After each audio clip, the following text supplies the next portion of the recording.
So today we're going to think about consecutive numbers. So first of all, we need to think about what the word consecutive means. How have you heard that word used? Well, I can think of a couple of examples. It rained on consecutive days. She got a hit in 3 consecutive games. What does that mean? Well, consecutive means in a row. So 3 consecutive numbers. Can you think of 3 consecutive numbers? 3 in a row. 1, 2, 3. 78, 79, 80. Those are examples of 3 consecutive numbers. So today we're going to be thinking about consecutive numbers and their sums. So I want you to think about 3 consecutive numbers and then find their sum. So I'm going to say my consecutive numbers are 25, 26, and 27. And the sum of those 3 consecutive numbers would be 78, I believe. That's what we mean by the sum of 3 consecutive numbers. So now we're going to take that idea and create some equations that will reflect those consecutive numbers. So the situation here is that we have 3 consecutive integers, and the sum of those 3 consecutive integers is 96. We want to find what those integers are, but we want to do it by first creating an algebraic equation to represent that situation. Now, I know some of you want to dig in and start playing with numbers to find the 3 numbers, because you could, using sort of mental math or just guess and check. Those are all strategies you could use, but we're going to approach this from a more algebraic standpoint today, which means we want to create an equation to match this. So the first thing we have to do is we have to figure out how to represent the consecutive integers algebraically. So the way we can do that is we know that we have 3 consecutive integers. So the first one, the second one, and the third one. And somehow we have to represent them algebraically because they are unknown, correct? So we could call them 3 different variables. We could say x plus y plus z equals 96, but that doesn't really help us. What helps us is to relate them in terms of another one of the integers. So watch and think about this. What if we called the first of the consecutive integers x? Okay, that's our unknown. Well, what would the second, how does a second consecutive integer relate to that first integer?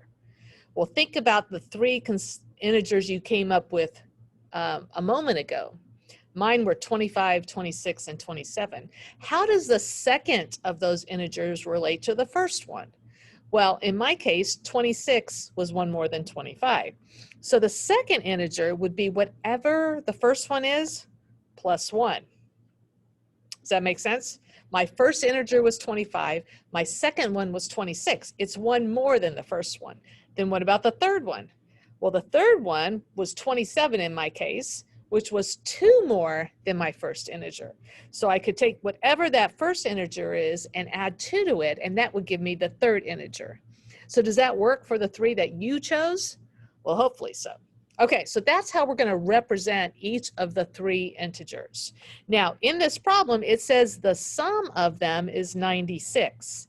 So what that means is we're going to take integer 1, which is x, plus integer 2, which is x plus 1, plus integer 3, which is x plus 2, and the sum of those 3 integers is 96. That's our equation. So now we can solve this equation, and then we can determine what the integers are by solving the equation first. So if we have a bunch of x's, we can combine them, right? That's called combining like terms. How many x's do we have? Well, I see that there's 1x here, 2 x's, 3 x's. That is 3x. And then we have some constants of 1 and 2. 3x plus 3 is equal to 96. So that's a simplified version of our original equation. So now our goal is to isolate this variable. Now, this is called a multiple step equation. It has more than one step. Up to now, we've only been solving equations that involved one step. But this is the next thing that we're moving to is what do we have to do? Well, we know there's multiplication and addition in this problem. So we're going to take care of the addition part of this problem first and then multiply later, because we are doing sort of the reverse of solving an equation when the reverse of operations. You know, the order of operations say you add and subtract last, but when we are solving an equation, we go in reverse. So we're going to add and subtract first, multiply and divide last. So if we have a +3 here, we're trying to isolate the x. I'm going to write this up here so we can see it better.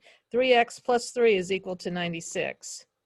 We're going to subtract 3 from both sides of the equation, because remember, our goal is to isolate the x, and so there's no constant left on the left-hand side. So we have 3x's equals 96 minus 3 is, 93.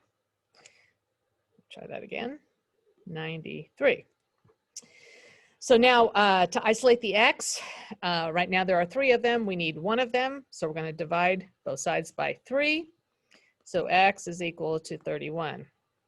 Okay, but that hasn't answered the question yet. Our goal was not just to solve for x. Our goal is to answer the question, what are the integers? And so now we know that x represented the first integer, which was 31. The second integer is 1 more than that, which would be 32. And the third integer was 2 more than the first one, 33. And if you add 31, 32, 33, you get 96. So we answered the question by creating an equation and solving the equation. All right, so our next problem says that we have the sum of 4 consecutive integers, and that sum is 358. And what are those integers? So if you want to pause this video and give it a try on your own, go ahead and do that. If you want to watch me, that's fine too. So if we know that the first integer is x, the second integer would be 1 more than that, so that would be x plus 1. I'm losing my stuff here. X plus 1. And if that helps to put that second quantity in parentheses, we can do that. So this x is the first integer. X plus 1 is the second integer. The third integer would be x plus 2, because it's 2 more than the original. And then the fourth integer would be x plus 3. And we know the sum of these is 358. Okay, and so now we can, it's all addition, so we can combine all the x's and we can combine the constants to simplify this equation. So we have 4 x's in our equation, and we have a 1, a 2, and a 3, which add up to 6, is 358. So that is the equation, the simplified equation that matches this problem. All right, so now in order to answer the questions, what are the integers, we need to solve for x and then use it to come as the first integer and then come up with the next 3 integers. So first thing we're going to do is take care of the constants by subtracting 6 from both sides. So we're left with 4x's is equal to 352. Now we're going to divide both sides by 4 to isolate x. And I don't know what 352 divided by 4 is, so I'm going to do some long division over here. Looks like 88. So now you have to think about what that x equals 88 means, right? That's not our objective, is just to solve for x. The objective is to answer the question, what are the 4 consecutive integers? So 88 would be the first of those integers, and we need 4 of them. So 89, 90, 91. And you can double check and see, does their sum add up to 358? If it does, then you have solved it correctly.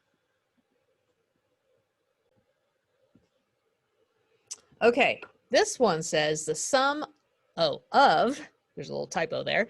The sum of two consecutive even integers is 66. What are the integers? So now we need to think about consecutive even numbers. Well, even numbers in a row, 2, 4, 6, 8, those are consecutive even numbers. So how are even numbers related to one another? Well, the first one could be x, right? What's the second one going to be? Well, the second one is going to be 2 more than that. So it would be x plus 2. So that x plus 2 is 2 more than the original integer, the first integer. And so that, so if it were 2 and 4, they have a difference of 2, and that's how we would represent this. So we only have 2 consecutive integers here that add up to 66. So now we can simplify this equation by combining the like terms. We have 2x's, and we only have 2 as a constant is equal to 66. So we want to isolate the x, first moving the constants by getting rid of the 2 from the left. So now we have 2x's is equal to 64. We divide both sides by 2. X is equal to 32. So now that's not the answer to the question. The question are, what are the two integers? So if the first one is 32, the first one is 30, come on, my pen is giving me trouble here. The first one is 32. That means the second one is 2 more than that, right? Second one is 34, and the sum of 32 and 34 is 66.